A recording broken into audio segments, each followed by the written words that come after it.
Okay, welcome back to the session. Now we are going to discussing about flow measurements. In this flow measurements, we are having different type of flow measurements. So now we can discuss about flow measurements. What is a flow? Flow, it is a scientific terminology. In this flow measurements, a technique we are going to using to process we can use it to any process that requiring transport from one place to another place. That is called as measurement, means flow measurement. So one point to another point, the object we are going to moving, that is called as a flow from one point to another point. So now we are going to moving that object from one point to another point is called as a flow. Suppose why we are going to particularly calling as flow means it is a liquid from one point to another point. Okay, that is called as flow measurement. So how much volume of water or how much volume of liquid is going to be measuring, so that is in volume. So that volume we are going to measuring, so it is generally per unit time we are going to measuring. Suppose how much volume, suppose 10 liters or 15 liters per second, or how much amount of volume is going to be moving to one point to another point, that is called as flow measurements. With that help we are going to one specified measurements will be there in scientific technology. So we are going to using all these measurements. So in this knowledge of the direction and the velocity of flow, we are measuring for experimental study purpose, or economically, or any other industries or corporations or municipalities. They are also measuring that how much quantity of liquid is going from one point to another point. That is called, that phenomena is called as fluid mechanics, fluid flow measurements. Fluid flow measurements are fluid flow phenomena. So in this flow we are having laminar flow will be there, turbulent flow will be there, and steady state conditions will be there, transient conditions will be there. Okay, this transient conditions will be there, compressible flow liquid, incompressible flow liquid, and it is all to be accounted in this flow of instrumentation. Flow of instrumentation. In this instrumentation, we are having different types of flows. One flow is called as laminar flow, another one is called as a turbulent flow. So when that laminar flow and turbulent flow, considering the velocities are different, when that flow rate is going to be increased, the stage generally particle motions becomes very randomly, it will go. The particle motions will go very randomly. So hence this flow will be that always higher rates refer to that turbulence. So we are always referring to that turbulence flow. So the approximate velocity at which the changes occurs from laminar flow to turbulent flow is called as critical velocity. Laminar flow to turbulent flow we are going to calling as critical velocity of the liquid. So the critical velocity generally this is the function of different factors. It will be there density of liquid, velocity of the liquid, diameter of the pipe, and coefficient of friction. All these things will be included critical velocity. So we know that Reynolds number is rho Vd by mu, where d is that sectional dimension of the fluid, liquid stream, v is the fluid velocity, and rho is the density of the fluid, and mu is that absolute viscosity of the fluid. So generally Reynolds number will be there below 2000. Okay, the flow is dominated viscous forces, so that the velocity profile is always parabolic. So the high Reynolds number is near about to 20,000, and the flow is dimensionless, and interstitial forces will be, when that flow is going, interstitial forces will be there in the pipeline. So more uniform axial velocity will be there and across the flowing of the stream. Okay, now we will see that so what is that our main objective of this flow measurement is, the purpose of the flow measurement, we are better understanding how the flow will be there in that flow measurements and its working use. For we are going to use in domestic purpose, I told corporations, municipalities, okay, and domestic purpose, industrial purpose, we are going to using all these parameters. So now we will see that what is that classification of flow measurements. Generally the classification of flow measurements will be there according to that general phenomena of the flow measurements will be there. Different classifications has given by that from the subject point of view. So now we will see that the classification. Generally the flow meters are broadly divided into 5 categories. We are going to broadly divided into 5 categories. What are they? First one is that flow meters. Second one is that velocity probes. Third one is scattering techniques. Fourth one is flow visualization.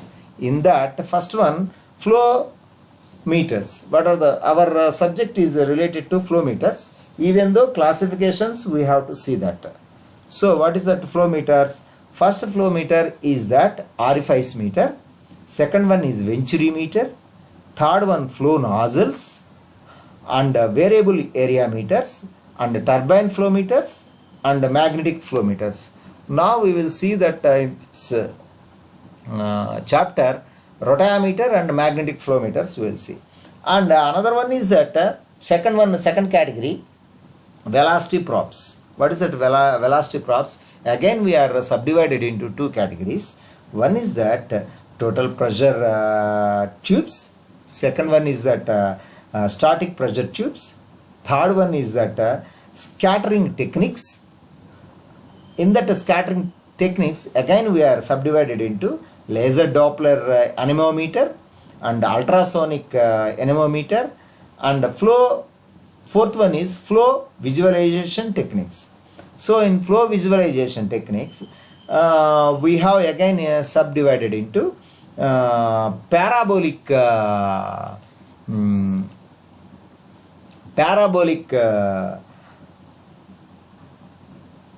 tracer visualization and smoke wire visualization,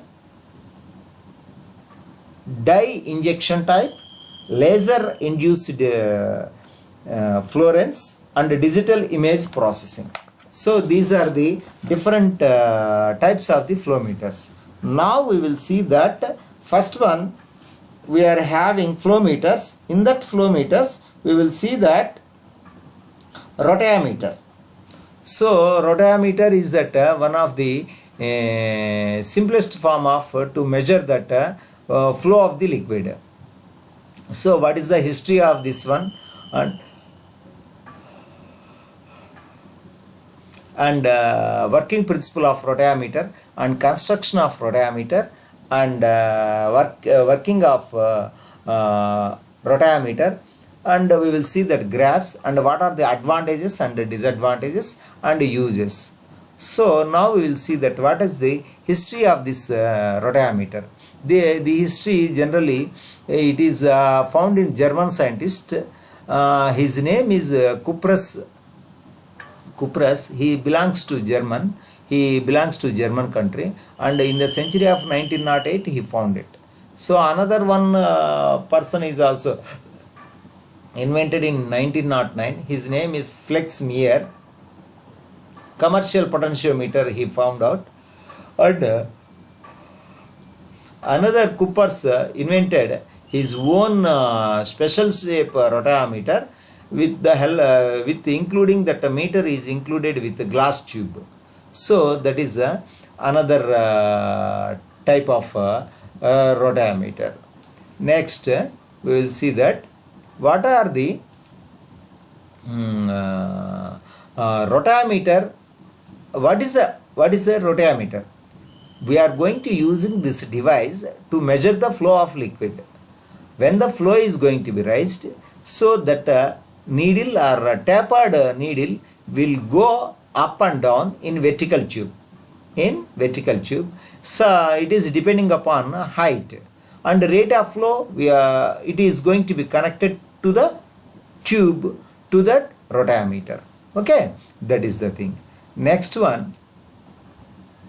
Next, what is the working principle? See that this is the working principle of rotameter. See, this is the tapered one. In the tapered one float is there. This float will be moved